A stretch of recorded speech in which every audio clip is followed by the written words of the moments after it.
Now we got a very interesting video here your boy Jamari is about to check out.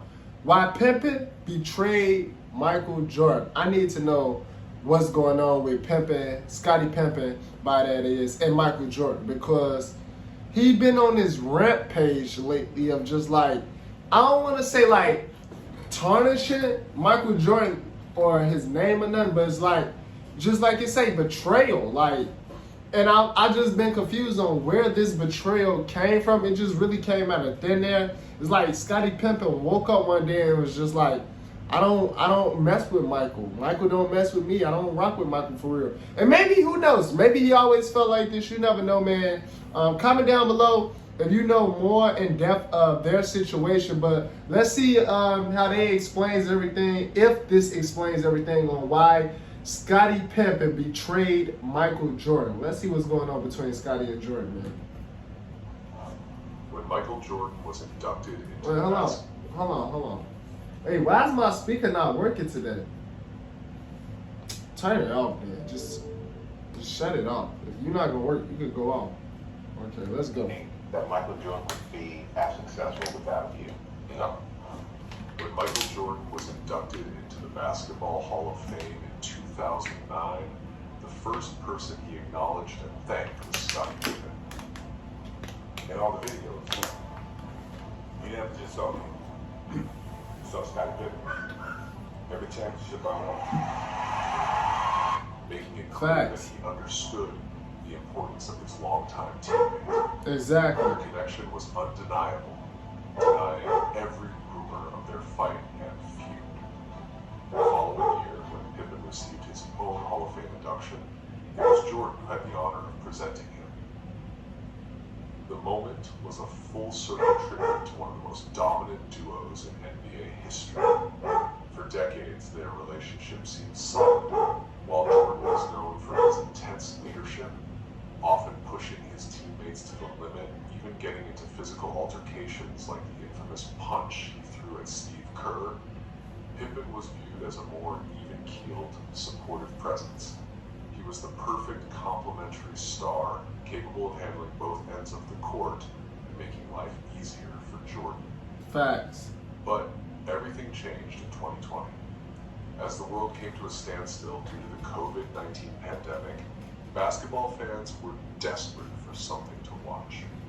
Then, Netflix delivered The Last Dance, a 10-part documentary chronicling the Chicago Bulls' 1997-98 season, Jordan's final run with the team. The project was met with excitement as it promised behind-the-scenes footage that had never been seen before. However, as the episodes aired, it became clear that The Last Dance wasn't just a basketball documentary. It was a carefully crafted story designed to reinforce the legend of Michael Jordan. Since director Jason Hehere needed Jordan's approval to make the documentary, MJ had significant control over how events and people were portrayed. Naturally, the focus was overwhelmingly on Jordan, often at the expense of his teammates. Despite the Bulls being one of the greatest teams in NBA history, the documentary framed the dynasty through the lens of Jordan's individual greatness. Key players like Pippen, Dennis Rodman, and Tony Kukoc were given secondary roles in the narrative, making them feel more like supporting characters in The Michael Jordan Show. Some of the documentary's most glaring omissions and misrepresentations included Steve Kerr, one of the greatest three-point shooters in history, was barely acknowledged beyond his game-winning shot in the 1997 finals. Horace Grant, a four-time all-defensive team member and crucial part of the first three-peat, was largely overlooked. Tony Kukoc, one of the most skilled European players of his era, was given little credit for his role in the second three-peat. Ron Harper, a defensive stopper who played a critical role in the Bulls' backcourt, was barely mentioned. Luke Longley, the team's starting center, was completely omitted. Even Longley himself was surprised by the snub. Dennis Rodman was given plenty of screen time, but more for his off-court antics than his dominance as the greatest rebounder in NBA history. However, the person most affected by The Last Dance was Scottie Pippen. One of the most controversial moments in the documentary was how it depicted Pippen's decision to delay surgery on his injured ankle at the start of the 1997-98 season. I had a ruptured tendon in my ankle, and I chose to have surgery late because I wasn't going to ruin my summer rehabbing, Pippen explained. The move was framed as selfish, with Jordan openly criticizing him in the documentary. What the documentary failed to highlight, however, was the context. At the time, Jordan was making $33 million, while Pippen was earning just $2.7 million, despite being an all-star and arguably a top 5 player in the league.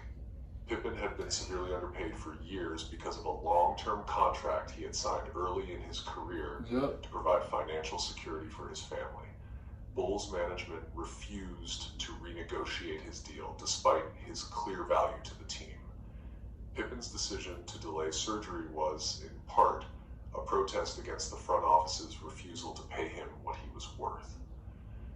Though the documentary briefly touched on Pippen's difficult road to the NBA, his impact on the Bulls' dynasty was quickly overshadowed by Jordan's story. Still, despite his frustrations, Pippen initially downplayed any tension. In May 2020, after The Last Dance aired, Jordan reached out to Pippen with a rare text. "What's up, dude? Hearing you're upset with me. Let's talk if you have time." Pippen called Jordan back and expressed his disappointment in how the Bulls were portrayed. Publicly, however, he kept things cordial, saying, "This documentary hasn't changed our relationship. We'll always be friends." But this statement quickly unraveled. By 2021, Pippen began making a series of increasingly critical statements about Jordan while promoting his book, Unguarded. He accused Jordan of bribing Bulls staff to cheat him out of $100 bets on in-game Jumbotron races. He called Jordan's decision to leave basketball for baseball a selfish move, implying that he spent too much time grieving his father's death.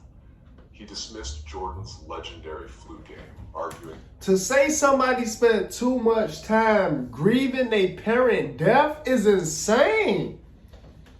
How you gonna tell me how long it should take for me to grieve on my parent death? What be? Now that's weird. No, hold on, that just threw me off. What? that his own performance in the Did y'all hear that? Wait, can y'all hear? I don't think y'all can hear. Hold on. Bluetooth's ready. I don't think y'all can Device hear. connecting. Come on, I'm gonna need this Bluetooth to work. I don't think y'all can hear. finals with a herniated disc was just as heroic, yet received little recognition.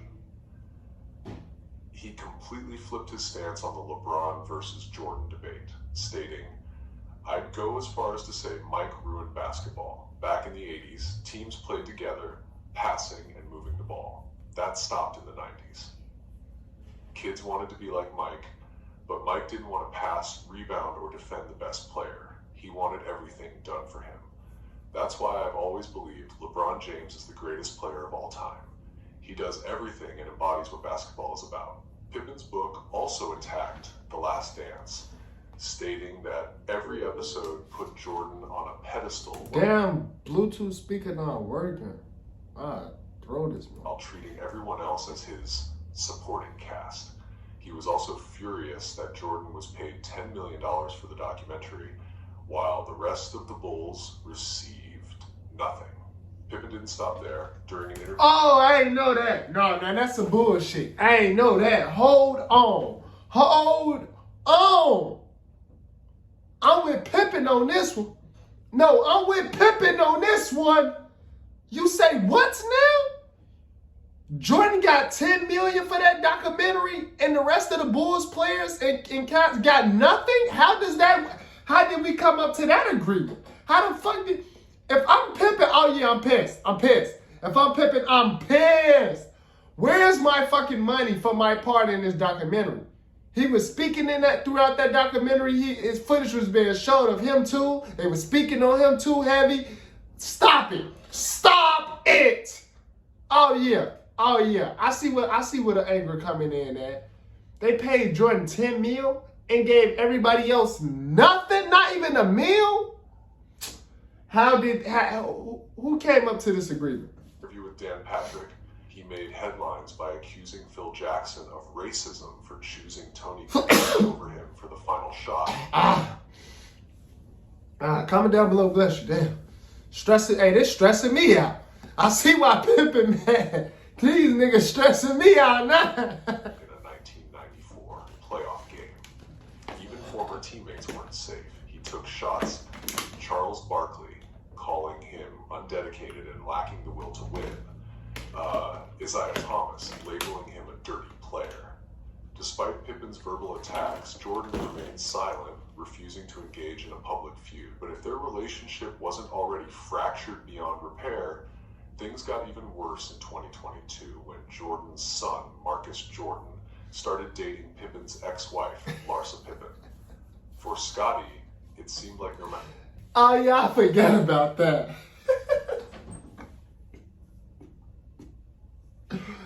Dating a man ex-wife is like, how did that come about? It's so many people in the world. How the hell is your son, Michael Jordan, gonna be with Scottie Pippen ex-wife? Like it's so many people in the world. Like, come on now. No matter where he turned, Jordan was still looming over his life. Now, their friendship is all but non-existent. What was once an unbreakable partnership has been replaced by resentment, bitterness, and burned bridges. Yeah. I feel okay. It makes sense now. I just needed a memory refresher. I see, because I forgot all about Pippen ex-wife dating Michael Jordan's son.